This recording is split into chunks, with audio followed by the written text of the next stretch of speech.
Good morning, everybody. Welcome. We're delighted to have you here. My name is John Hamry. I'm the president at CSIS. We still have folks coming in, and they'll be filling in the audience while we're waiting. I wanted to say welcome to all of you, and thank you for coming. This is the first for this year of our Statesman's Laureate series in the Brzezinski Institute. I'm very pleased to welcome Nabil Fahmy. I had the privilege of being his student. I was working at CSIS, and it was the first time I had an opportunity to interact with the diplomatic community. He became my mentor. I learned more from Nabil than any other diplomat in Washington, but I think that doesn't set me apart. I think that half of the diplomatic corps would say exactly the same thing. This is a man of exceptional experience and intellect and has the capacity to frame both the details that matter, but also put it in a strategic context that becomes invaluable to understanding the forces that are playing out. A remarkable diplomat, a remarkable individual. Obviously, he left here to become foreign minister, and he was needed for larger things, and now he is retired, but he's hardly retired. He is very active, and so we pleaded with him if he would be willing to come and share with us his insights about the remarkable developments in the Middle East, how we should be thinking about them. I know for myself, I will be guided so much by his perspective as I always have been. So, can I ask you, with your applause, please welcome Nabil Fahmy, Foreign Minister of Egypt. Thank you. Thank you. Good morning, everybody, and thank you, John, very much. As you can see from John's introduction, he's not only a superior intellect, he's also a much better diplomat in how he presents people than I am. I mean, I couldn't have done that. But to tell you the truth, I gained tremendous knowledge from coming to his breakfasts in my 9 years in Washington here and talking about the region. And you were going through an active role in the region at the time, and then things were happening also here in America. So I want to thank you for that, and thank also John Ultimate for his friendship for many, many years. Many of you in the crowd I know, so I'm not going to start and recognizing you all, because we'll spend the 40 minutes mentioning names, and I don't think you want me to do that. I've come to you to speak about our region and hopefully help engage in how we work together as we move forward. My point of departure is, like the world, the Middle East is going through change. Our change is more fundamental than in other regions for particular reasons that I will deal with. But change is occurring, and that has to be our point of departure. So while dealing with the past and the present is important, it's also very important to look forward and see what we do with the future. Over 5 years have passed now since what we call the Arab Spring or the Arab Awakening started. And it, frankly, took all of us by surprise, although it shouldn't have, because the basic reasons for it had been percolating for well over a decade, if not two. And I will summarize them quickly. First, the extremely substantial and significant demographic change. Population in the Middle East had doubled in over 3 decades, and the youth bulge in particular had reached 30% of the population. With that, you saw rapid urbanization, people looking for jobs, following the money, as you would say here, and that wasn't always a rational, systemically well-managed process. And therefore, you saw unemployment increasing, particularly with the well-educated and those who had university graduates. That is a recipe for people wanting change and for frustration, and people who are educated and know how to create change. So it shouldn't have been surprising that this was going to happen. The other element that is extremely important, globally but also in our region, was the communication revolution. The fact that my grandchildren, or everybody I know, can get information that they want to get, not through government sources, not through a centralized source of information. And they can also connect and contact anybody they want. This, in effect, broke the monopoly that Middle Eastern states had on providing information, but it also broke the basic tenets of centralized government, which is communication. The governments in the region were not changing their management style to deal with a society that wasn't centralized, wasn't going through a pyramid scheme, but was, frankly, moving horizontally. And the results of all of that were two significant, if you want, deficits that I think were extremely important, because many of you will say, well, the whole world is changing and technology affects everybody, so why did it create such a mess in the Middle East, and why the volatility and the violence and so on? Because of these two deficits. The first is the managing change deficit. As I said, you had governmental stagnation, and I'll give you just some examples of it. In the countries where we saw what we call the Arab Spring, all of them republics, the term of office of the four presidents in those countries was between 30 and 40 years, even though they were going through election cycles. So you were basically having ruler stagnation. I don't mean this in a personal sense, but with it you get governance stagnation because the system is repeating itself over and over again. And that created a system where the governance authorities could not cope with the changing landscape that was moving and changing so quickly.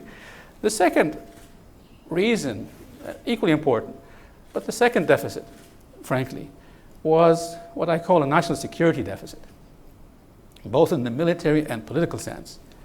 And this is, in essence, a result of Arab states and beyond Arab states in the Middle East, but particularly Arab states, for generations, from the Atlantic to the Levant, down to the Gulf, crossing, of course, my country as well, depending on foreigners for their material, direct national security concerns, in other words, hard security, and or their political security as well. Now again, I can go on and give you a list, but I'll take my own country as an example because it's something I know well. Well, we started off initially trying to move towards the West after 52. The West wasn't particularly interested. We moved very close to the Soviet Union at the time, then shifted back towards the West. If you go towards the North Africa, you'll see it was Western Europe mostly and the West. Go towards the Levant, and you will see it's more Soviet Union. And then you go down to the Gulf, and it's completely to the West. That led to a dependency factor, which defined and limited their capacity, our capacity, to deal with our own national security issues. And if you look at the national security capacities of the non-Arab states in the region, Turkey, Israel, and Iran in particular, you will see that their capacity is higher than any one of the Arab regional states, even though at points in time they had strong relations with a superpower. The other point, frankly, is if you're depending so much on foreigners, then logically speaking, when there's a problem or an opportunity, the priorities, interests, and agendas of foreigners will come into play. You can't then argue it's only a domestic issue. If your stability and your security, your success or your failure affect somebody else's interest, and you've brought him into the game. So why is what you see in the Levant in particular becoming so complicated with domestic, regional, and international issues all coming to play? Because all of these people are players. Doesn't mean I agree with them or with their policies, but we've made the mistake of bringing them in too far. Now, I'm not an isolationist, and I strongly believe we need to be part of the world, and I've always promoted Egypt reaching out and engaging people. So nobody's calling here for isolationism, but the proper balance between what you need and where you complement your interest has to be proper between what you can afford domestically and what you can do regionally or internationally, because otherwise the priorities are mixed. And foreign powers will help you if there's an existential threat or if their interests are directly concerned. And regional powers will define their terms depending on where they see the balances and imbalances. So this national security imbalance in actual fact complicated the agendas, but it also led to regional aggressiveness, particularly by the non-Arab states. With these two deficits in play, it shouldn't have been a surprise that what we saw was revolutions rather than evolutions. The natural consequence of the inability to manage change and weaknesses in national security vis-a-vis your neighbors, and consequently weakness in policymaking. 5 years since the Arab awakening, anybody you talk to in the region, the Arab world at least, you will sense a level of frustration. Some feel that dreams were so large and so high, they're frustrated that they haven't been achieved. Others argue that change is so difficult, maybe change is bad and status quo was a better option. And a third group believe that change is a big conspiracy by a lot of people, some of them in the region, but others abroad. Nobody is particularly comfortable. I'm not surprised now, although I have to admit it's been a learning process for all of us. It's very difficult to make the fundamental changes that we want to make over a 3 or 5 year period, especially with the two deficits that I mentioned. The next few years, I think we're going to move forward, but I think it's going to be tenuous, and I think there's going to be ups and downs. I don't think it's going to be a straight line upwards, because we are trying to create a new culture, a series of new cultures of engagement, domestically, regionally, and internationally. Now, I just want to make a point of caution. Don't generalize when you talk about the Arab Spring or the Arab awakenings. They're not all the same. Each one has a common element, the two deficits, but then some of them, because of the variation in the balance here, are more domestic, others are more regional, and the third party have become both domestic, regional, and international. The common element, however, the results of this instability, is a huge identity crisis in the region. People are trying to define who they are. That's really what you see in common, even if they speak different variations of Arabic or other ethnic languages. But the attempt to define identity is really the main challenge.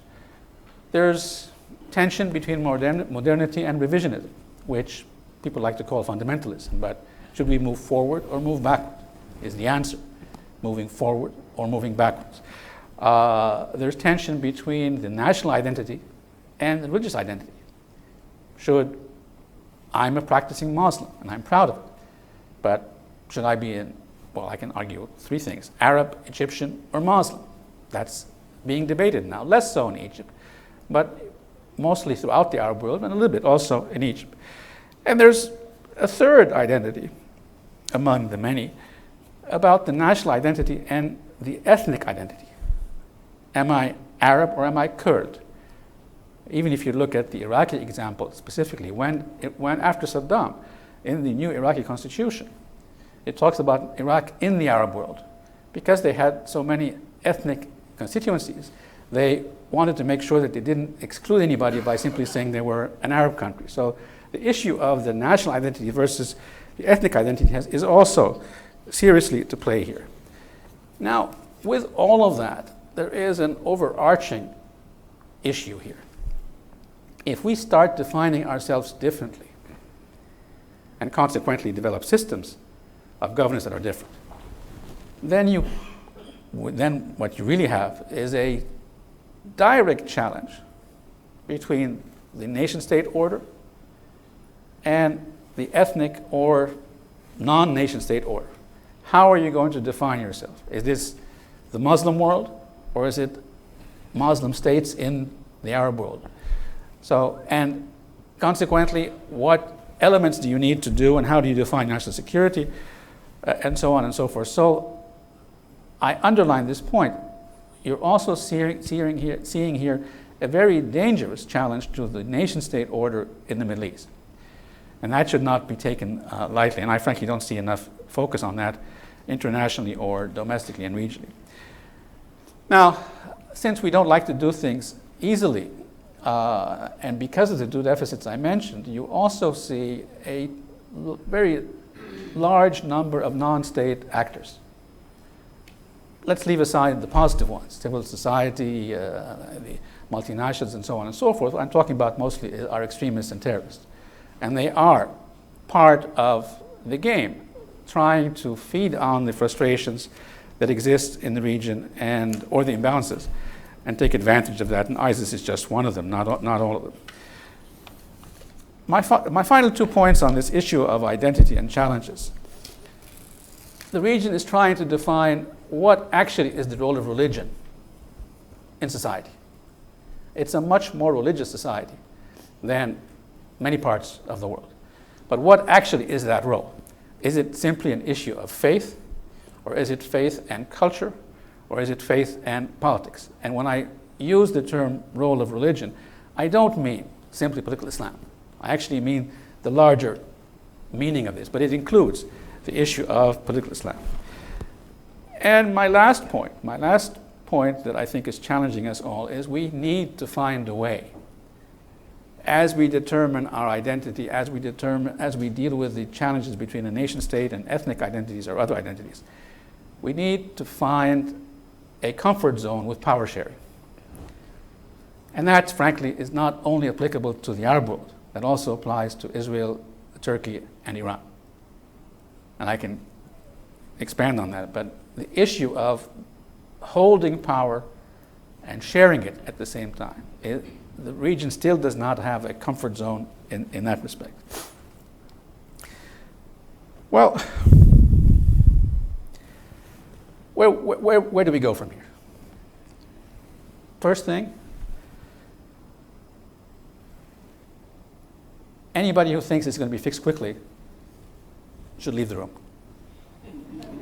Frankly, it's not. So it's going to, and if you really are interested in this and want to make an investment, and it has to be a strategic investment, not something where you think you're going to get some early hanging fruit, which you may, but it's not going to last very long. If you look at the Maghreb Arabi, Morocco, for example, has done reasonably well in the transition from the father to the son, and it's dealt with these issues reasonably well, frankly. It's not, the story hasn't ended, but I think they've done reasonably well. If you look at Algeria, they had their problems a decade or two ago, and they're, just for natural reasons, clearly going to have a change of leadership over the next decade. So, and one will see whether that will lead to a reemergence of the old problems or whether that transition is done smoothly. Tunisia, what happened there was essentially domestic, not regional or international. And we all tend to applaud Tunisia because they've had the ability to find compromises among the different political trends in their country. And it is something that they deserve applause for, frankly. At the same time, the story is ongoing. And something that's alarming is, if you look at the strength of the Salafi movement in Tunisia, it seems illogical given the secular nature of the country. And they were much more progressive very early on in the region compared to other Arab countries. And I would add to that, given the sense of compromise, given the progress that we've seen, why are there so many Tunisians leaving the country going to ISIS? So again, there are larger problems that need to be dealt with, but they're on the right track. So I mean, I applaud Tunisia for what they've done, but one needs to look at these things a bit more deeply, because they're not about the symptoms. They're actually about whatever the disease is or the remedies are. Libya.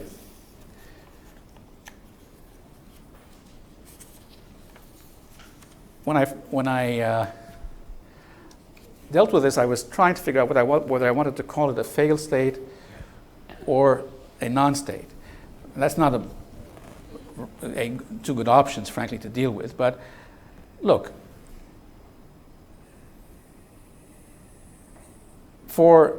I believe that if one wants to see whether Libya's reversing track and getting back on track to creating a state system, the first test will be, are government authorities being able to exercise authority on land? It won't be about political consensus. It is such a chaos, there's so much chaos there that the first indication that we may be on the road to solving this is, can a government body decide, okay, I'm going to police this particular area, or I'm going to manage this area? The second, frankly, is the politics.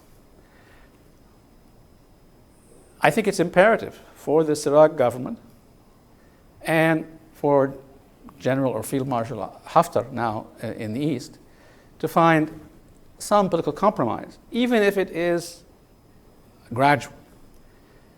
Haftar clearly, with his recent achievements in the east, has more political weight than he had in the past. And on the west side, the government exists there, or at least a government exists there. Neither side can show conclusive authority throughout the country. And we're in the Middle East, not Egypt per se, but we're all talking about, is one side going to lead this, or are we going to divide it into east and west? Sorry, is it going to be divided into east and west, north and south? Or for that matter, are they going back to the monarchy? I mean, that's the state of play. It's so fluid. People don't know actually what the options are. But I would keep my eye on the exercise of authority by the government as a very first step. If you don't have that, then all of this is frankly just theoretical discussions. And secondly, is there room for compromise? And there should be, between the East and the West. For either of those to occur, an important element here is to try to contain the ability of non-state actors, extremists, and their acquisition of weapons and money. And therefore, I propose, frankly, that unless somebody helps the Libyans do that, it's not going to happen. And I don't see one party taking on that burden alone. So my suggestion is we should create a UN, Arab League, possibly African Union force, not to manage Libya, but to monitor and manage the borders, as a first step to allowing the government authorities to slowly be able to manage what's happening in the inside. And frankly, Algeria, Egypt, and Tunis should naturally play a prominent role here. It does not mean that they should put forces inside Libya. I'm not suggesting that. What I'm suggesting is we need to monitor the borders. And since Algeria, Tunis, and Egypt have long borders with Libya, they are naturally part of this game. And it should be, frankly, a UN, Arab League, African Union force.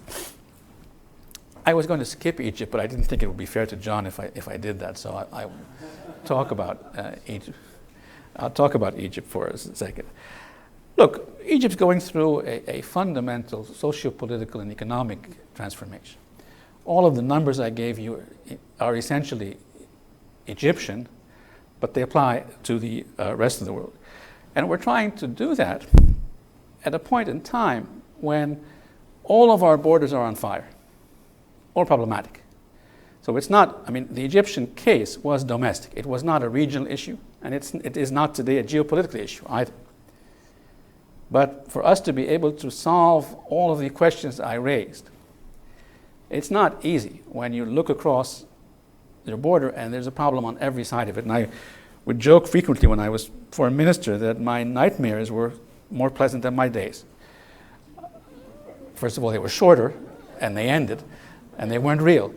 But that is the problem today. How are we going to, for example, respond to the economic needs, or the need for security, or the projection of our influence, because it's of interest to us, in the region, if not only am I trying to define myself domestically, but I also have borders that are on fire all over the place? But again, so this isn't taken lightly, and people don't think that, well, there's an easy model to apply here. Let me just give you two anecdotal pieces of information. From 52 to 2011, 60 years, we had 4 presidents. From 2011 to 2016, we've had 4 presidents. That in itself shows you the amount of change and the different forces being in play here. Now, it's not the whole story, but it's just sort of one easy example of understanding the magnitude of this. We went from a system of long stagnation to now, at least from 11 until 16, until 14 with the elections, to a system where the sense of authority broke down. Everybody had an opinion in Egypt, and that's fine, but everybody exercised the authority, and that's not fine. That was in a country that in the past you always knew where the sense of authority was. There was, for decades and decades, we saw an erosion of public politics and an emphasis on centralized government. And that shifted, as I said, to a breakdown of authority. And to this day, we are a pluralistic society, but we need to develop pluralistic political ethics at the same time, and a system that embraces everybody that's ready to put his nationality as the primary definition of his commitment and to follow the Constitution. Now,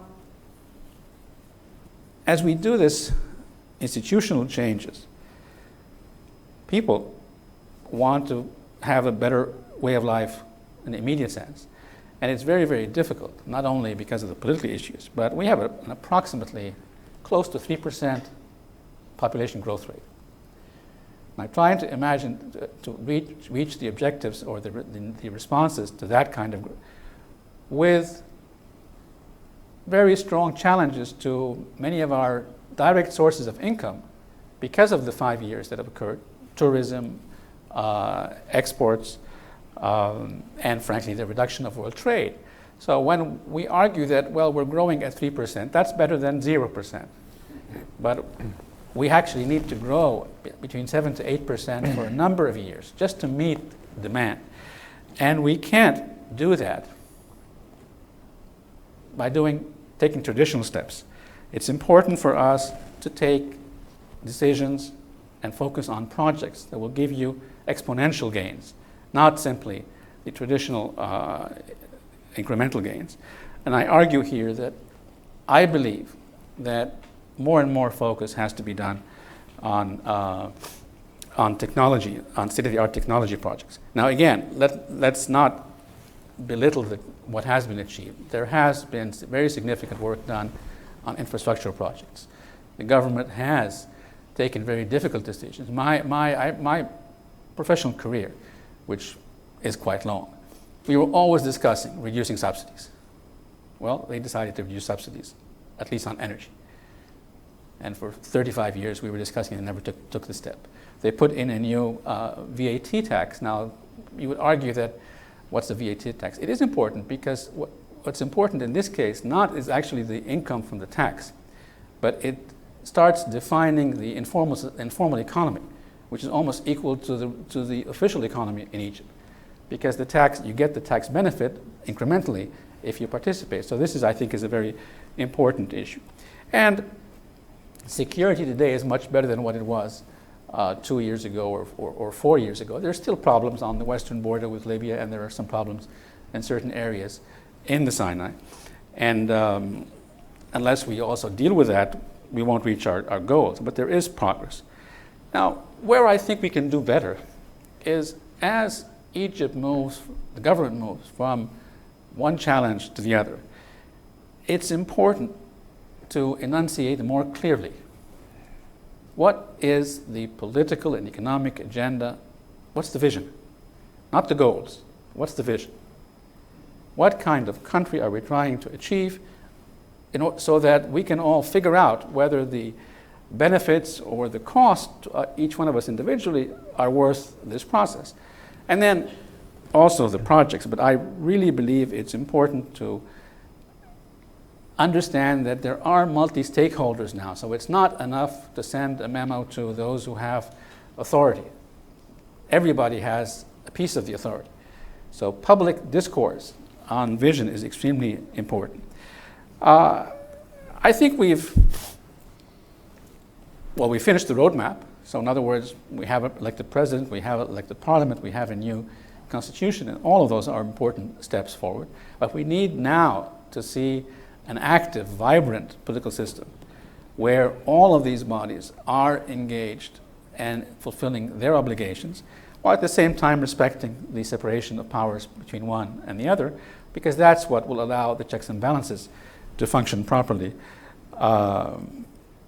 And I underline this, both the importance of enunciating policy and the separation of powers, because while I was joking about the challenges, they are of such a magnitude that if we don't get public support for them, it will be very difficult to take the difficult decisions that are required domestically, or for that matter, to replay our role regionally, in particular in a region that's on fire, because that will require public support for whether we decide to be active in the Levant or in sub-Saharan Africa and so on.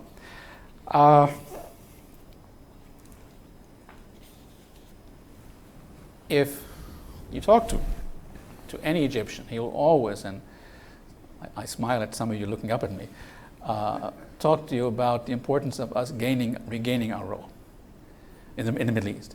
And I would tell you the same thing as well. I think it is important, not only because it's something that one's proud of, but also because it actually helps our national interest. It is in Egypt's national interest to preserve the nation-state system. We promote ourselves as a nation-state, not as leaders of Sunni Islam, Shiite Islam, Yazidis, Kurds, or this or that. Secondly, our leading role, the majority of the time, was not about material assets.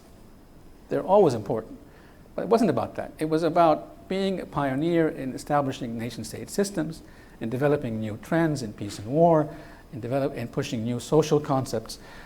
Look, women had the right to vote in Egypt before Switzerland. And people forget that, but that's actually true. And war and peace in the Middle East was basically defined by Egypt.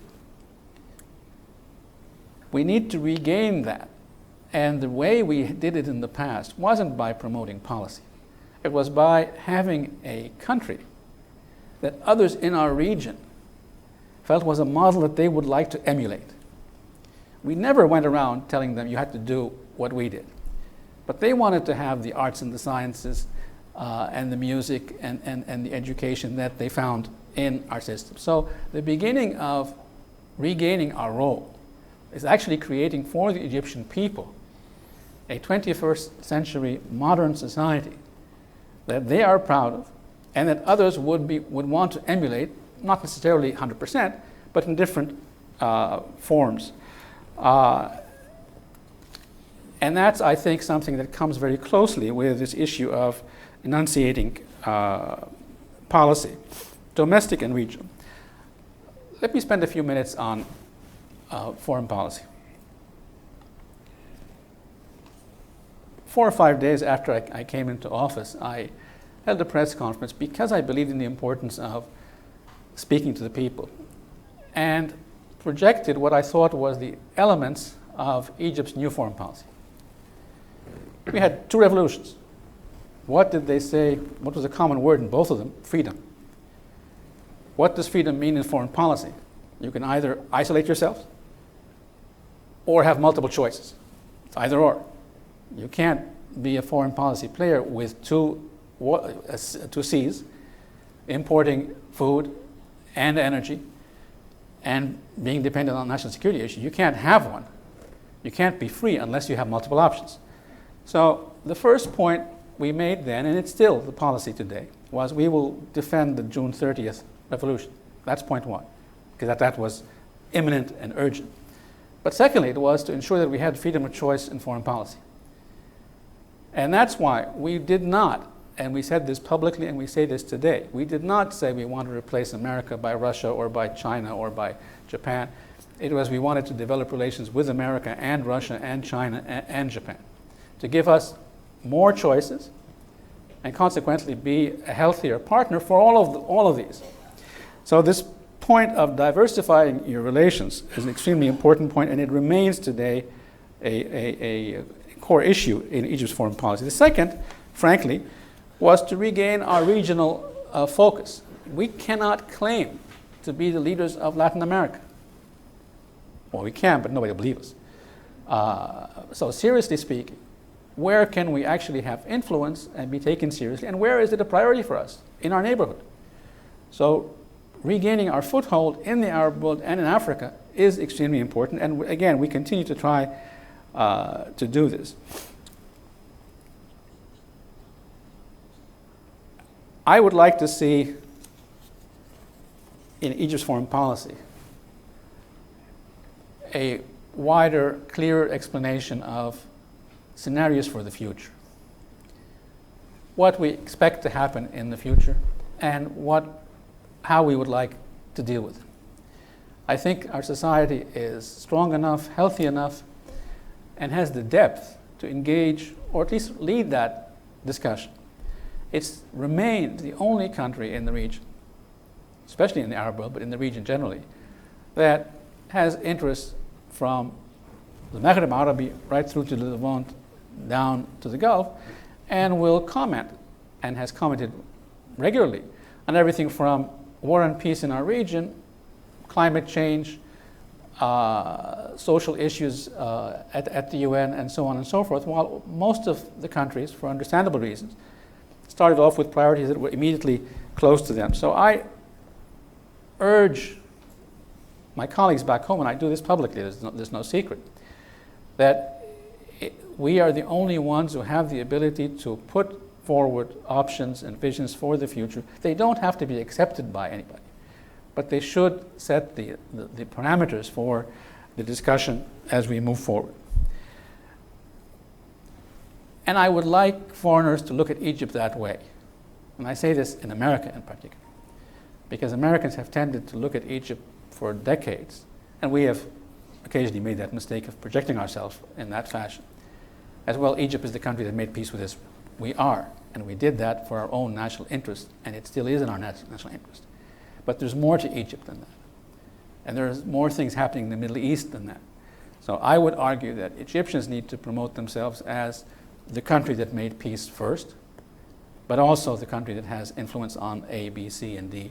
And this is how we look at the future. I mean, I remember in my past functions, especially as a diplomat, when we would talk to our colleagues in the West about the Arab street, they wouldn't even bother to smile or pay attention.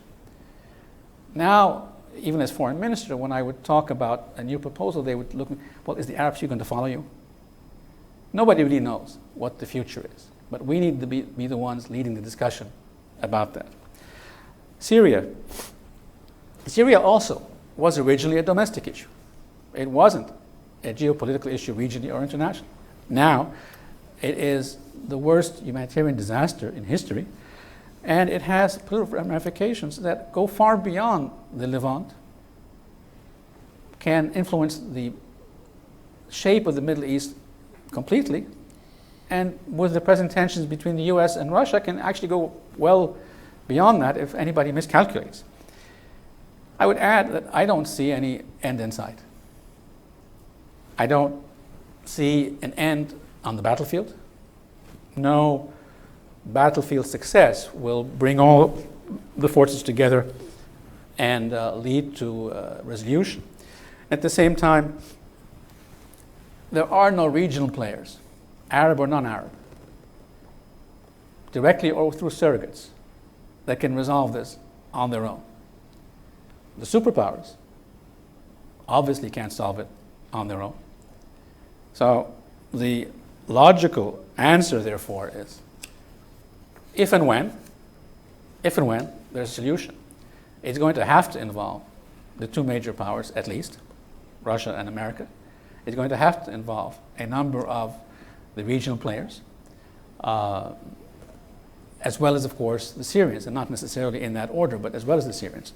The Syrians can't solve it, the regional players can't solve it, and the foreigners can't solve it. It requires a grand bargain. And I don't see a grand bargain developing in the next 6 weeks, or for that matter, until you have a new president, possibly a new administration. But this will drag on. I, nevertheless, for the sake of the hundreds that die every week in Syria, or those that move from their homes, I nevertheless would highly recommend, and again I say this back home, even after your elections, before a new president is inaugurated, some quiet diplomacy, feelers on both sides to see, okay, what are the ground rules here, where are we going? It serves nobody. I don't think anybody in America thinks he can solve this alone. And I can tell you from my meetings also with the Russians, they know they can't solve this alone either. And nobody has sort of a magic wand. It's not going to be solved with one proposal on the table. So I would urge all of you, as I do my regional colleagues, let's try to get some quiet diplomacy ongoing until we have a new American president, and then we need to look for a grand bargain. Yemen was also initially a domestic issue.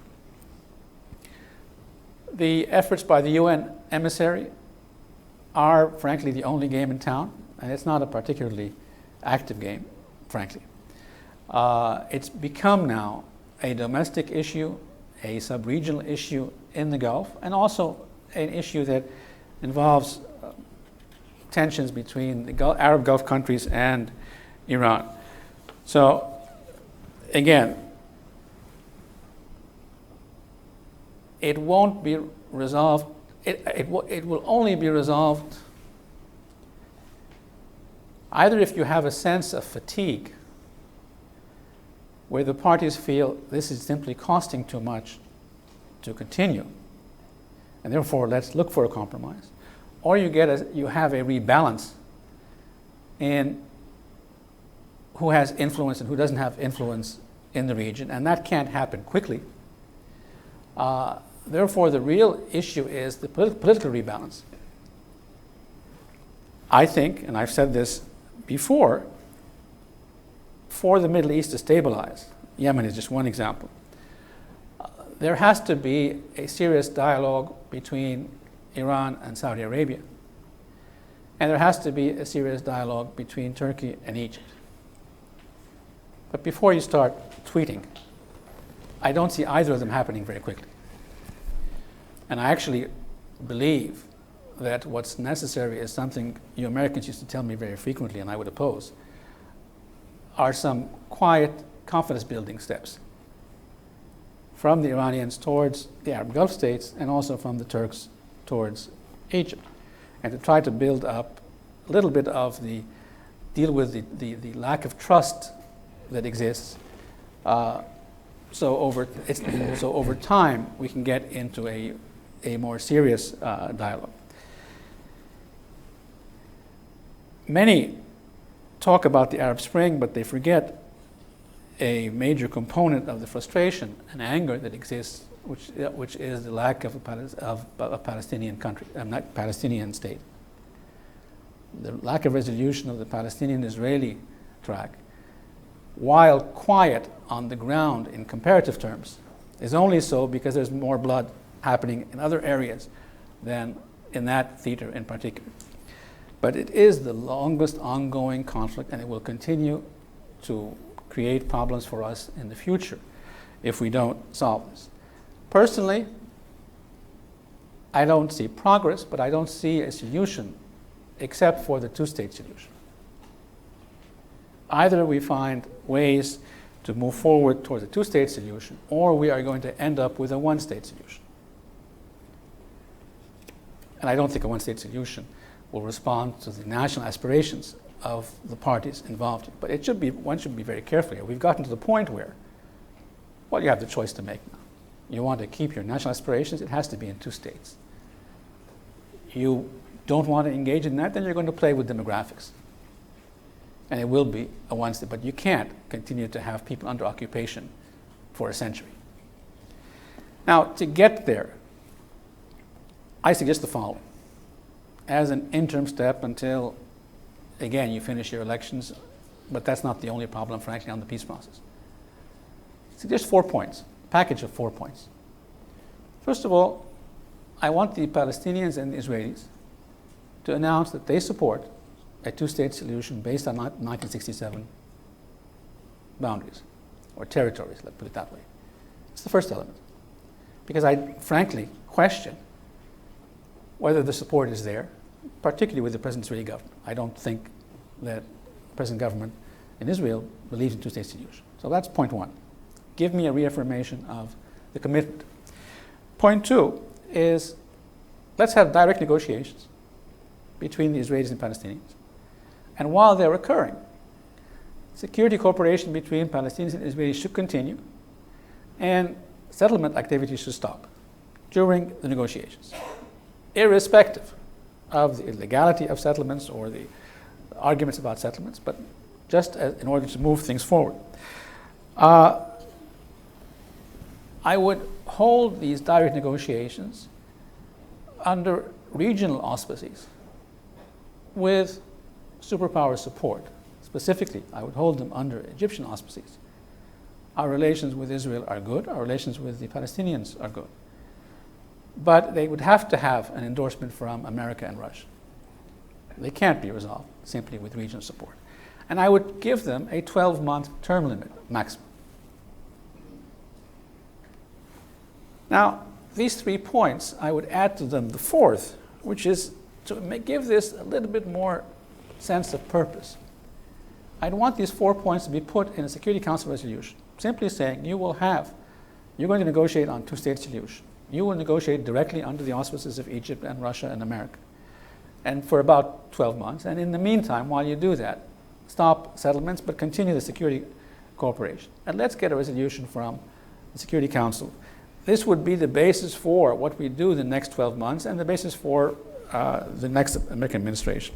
It's not a solution, but I'm very worried about ignoring this problem for too long, and then one will wonder, well, why are they shooting, or why are they throwing stones, and so on and so forth.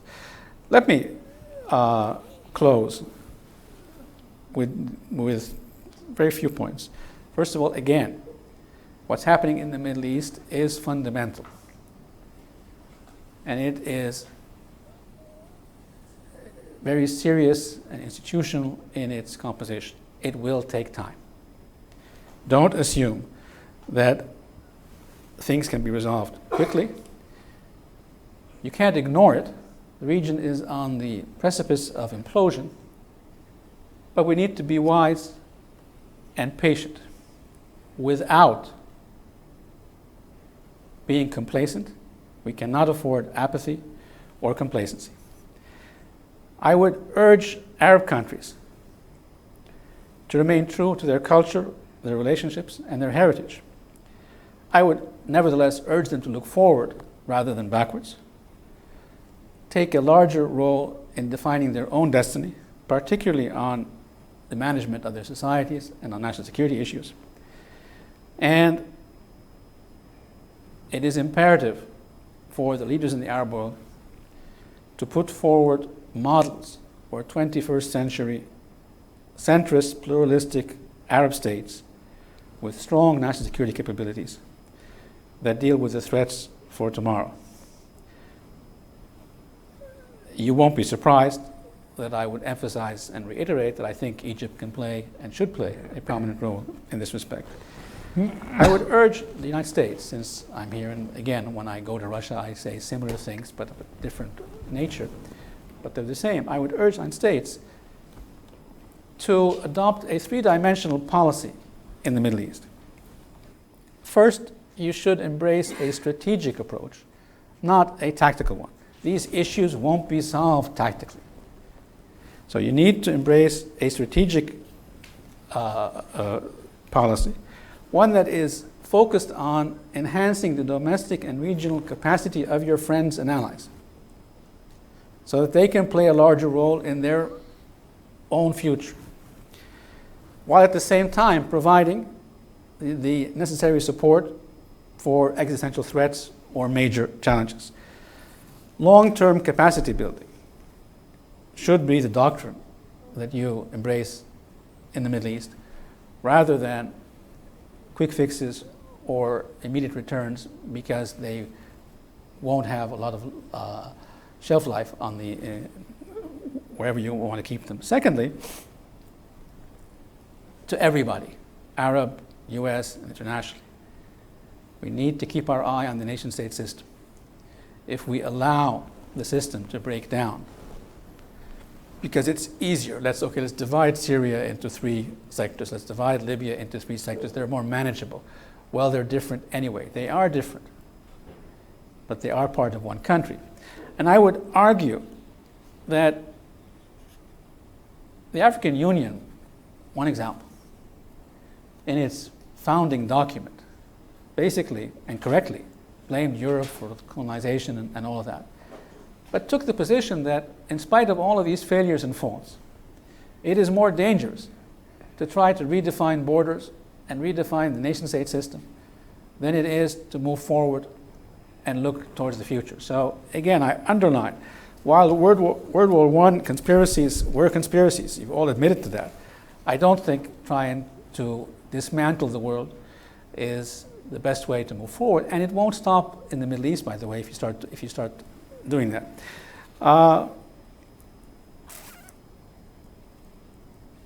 Let me stop with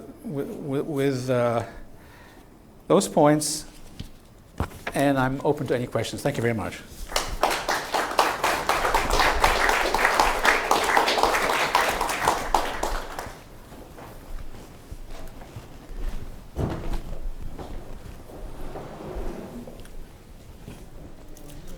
Nasser Fahmy, thank you very much for those very thoughtful and wide-ranging comments. I'm John Alterman. I'm a Senior Vice President. I direct the Middle East Program, and I also have the Brzezinski Chair in Global Security and Geostrategy here at CSIS. As we contemplate very quickly going to the audience, I just wanted to pick up on the idea you expressed about Egypt being the model and Egypt being the kind of place people would want to come. You described a much more decentralized world, a much more decentralized Arab world, where old patterns of governance don't work as well. But Egypt has had centralized governance for a very long time. People have said it comes down to the need for irrigation in Egypt dating back to the pharaohs. How do you think Egypt now has to think about decentralization to become the governance model, the economic model for the rest of the Arab world? Well, let me start by saying I think it's important that we all admit, including Egypt, but all of us, that decentralization is occurring. The issue is it occurring in a managed fashion or not? The fact that anybody in the street today can convey information and therefore affect public opinion is decentralization of information. So I think we have to go beyond the idea that we can prevent multi-stakeholders. Egypt is a large country with big problems, so there will have to be, and I support this, a strong government. But it's the management of governance, not the form of governing. We have repeatedly talked about decentralizing municipal authorities in Egypt. We have repeatedly talked about giving more authority to governors locally. And frankly, I think that's the way to go. Now, so my response to that is, one, everybody should stop assuming that they can prevent decentralization. You can't. So let's manage it in a proper fashion. And it's going to take time. I mean, we have some laws on the books in Egypt that go back almost as long as America exists, frankly. So it's not going to happen overnight. And that's why I said, let's be wise and be patient, but let's not be complacent or apathetic. Thank you. We have some microphones. If you just wait for the microphone, the lady over here. Thank you. First of all, thank you. This was a fascinating talk, and we all learned from it. My name is Mindy Reiser. I'm vice president of an NGO called Global Peace Services. I don't need to tell you that economic issues have been one of the triggers of the Arab Spring, and the concern of young people that the future looks bleak. Shimon Peres, who I'm sure you knew in your long career, had a vision of technological sharing among some of the countries in the region. Of course, that would be Egypt. Where do you see the economic power in the coming years, the future for young people? What are some of the creative initiatives going on to give them a sense of investment in their future and in the growth and strength of Egypt? That's an excellent point. The Egyptian government has put a lot of emphasis on implementing projects. And frankly, it's an executive government. They want to get things done. They don't really want to talk a lot about it. And you see this in the very large amount of transportation changes that have occurred in the roadways, what they've done around the Suez Canal, and so on and so forth. That's all good. What I'm talking about is I'm trying to find a way to couple that. In other words, building a larger economy. If you listen to President Sisi, he will repeatedly tell you, I need to build a larger economy in order to satisfy the aspirations of my people. And that's correct.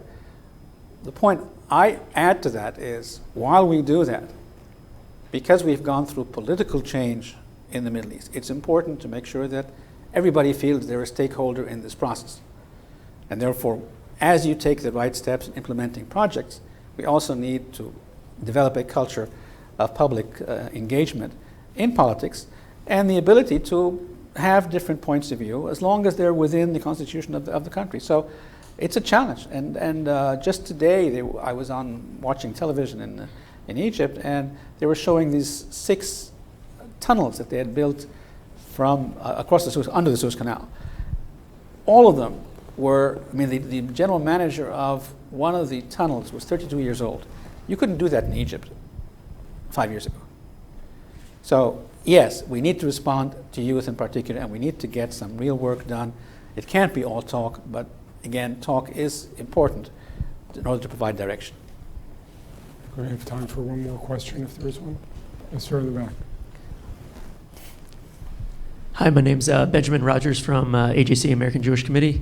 I wanted to go back to when you were talking about the identity crisis in the Arab world, when you're particularly modernity versus tradition and national identity versus religion. Can you talk, at least in Egypt, how that has altered since the start of the Arab Spring, where we are now? How would you gauge where Egyptian kind of understanding on this issue is? This is an issue that's been going on for 200 years plus, but I would be interested in your thoughts on that. It's a great question. If I had an answer, I wouldn't have raised them, because then it wouldn't be an issue. But the question's valid, but I'll give you an example of why I raised it. In 2011 and 2013, you would hear people of my age talk about what the youth did and what they want. Year 2000 or 2005, you would have heard the same people saying what the youth should do in following our direction. So there is a clear understanding today that we're going in a different direction, that the younger generation are going to define success or failure. It's our role simply to provide them an opportunity to do that. And that's why, again, people will say, well, you keep talking about public policy and putting forward scenarios. Well, young kids, I made mistakes when I was young, and I succeeded in different things. I want to be able to provide them different opportunities, different scenarios, and the ability and give them direction. But ultimately, it will be their choice. I am worried that with the frustrations that exist in the Middle East today, be they the deficits or the frustrations and the different challenges, they may be driven towards extremism. So that's why there is this role for the enunciation of public policy, but it's also important, as you had said, it can't be all hot air. It needs to have some concrete evidence as well. Last question right here in the front. Thank you, Hani from Darkley Clinton Group. Welcome, Nabil. I was wondering about the regional fragmentation that you spoke about. In the last decade or so, the center of gravity of the Arab world has moved from the traditional centers of Cairo and Baghdad and Damascus into mostly the Gulf region, which has been able to maintain some certain amount of power through economic means. They had the resources to do that. Some in positive ways, some in negative ways, like Yemen, Syria, things of that type. My question is that now that the Gulf region's money is drying out and it's declining, where is the center of gravity going to shift? Is it going to shift back to Egypt? And with Egypt being in a relatively weak position, how will it maintain that kind of force? And centers of gravity are not theoretical, they're real. It's a real effect. So if you don't play a role, if you don't create something on the ground, it will shift somewhere else. And that's exactly why what you said, it shifted in a certain area to the Gulf. I'm not sure their money is drying up, but anyway, I understand the point you're making. Where it will go will be defined by what we do. We can't argue. I mean, when the Arab League was established in Cairo, there were 6 countries. We were the ones helping Arab countries get out from under European colonialism. But because we did that, we then had more stakeholders and more shareholders in the Arab system. So it's quite logical that the Arab system becomes more complicated to deal with because there are now 22 rather than 6 members. Well, nobody's going to give us back our role. You need to gain it. And it should not be the same role we had in the 50s, but it should be a role that's consistent with multi-stakeholders, but multi-stakeholders with some leadership. So again, when I have these debates back home, I look at my Egyptian colleagues and say, let's get our work done. And then if we do something that's good enough, others will logically want to emulate at least parts of it. If we don't, then it's a moot point anyway, because you can't regain your role. I mean, we can gain, let me be careful here, we can gain our role positively or negatively. I prefer to see Egypt as a centrist, moderate society, and that our role is positive. If we want to regain our role because we're at the beginning of the end, that's a different scenario, but it's not one that I want to contemplate on, frankly. I will try to exercise my own leadership in leading the group, thanking you for that excellent presentation. Thank you. Thank you, John.